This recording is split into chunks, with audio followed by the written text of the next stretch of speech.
Students, आप ये question अच्छे से देख रहे हैं.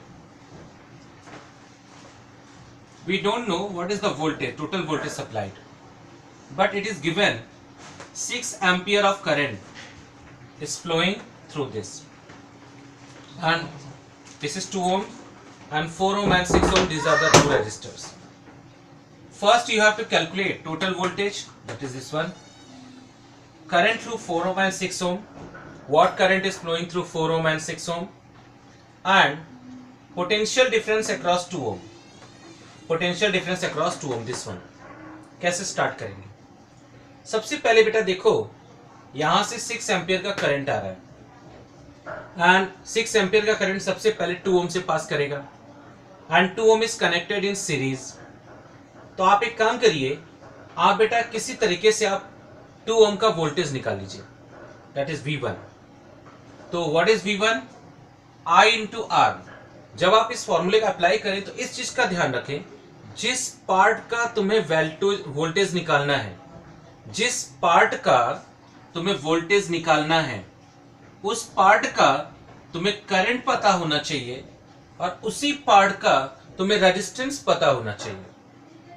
तो अगर आपको 2 ओम का वोल्टेज निकालना है तो 2 ओम से कितनी करंट पास कर रही है वो पता होना चाहिए, और रेजिस्टेंस ऑफ कोर्स 2 ओम है. तो V1 is equal to I into R. In place of I, put 6 ampere, and in place of R, put beta 2 ohm. You get V1 is equal to 6 into 2, that is 12 volt. Okay, first point. Second thing, यहां से current बेटा दो हिस्सों में बंट रही है, एक I1 है और दूसरा करंट I2 है. ये दोनों करंट अगर आपको निकालना है तो आपको V2 पता होना चाहिए, because V2 is the voltage across 4 ohm and 6 ohm both बेटा.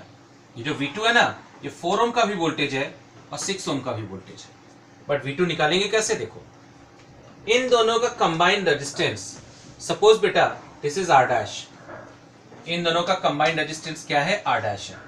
तो R डैश हमने कैलकुलेट किया like this, you have calculated and you get the answer 2.4 ohm. So 2.4 ohm is the combined resistance. तो हमने इन दोनों को हटा के बेटा R डैश लगा दिया.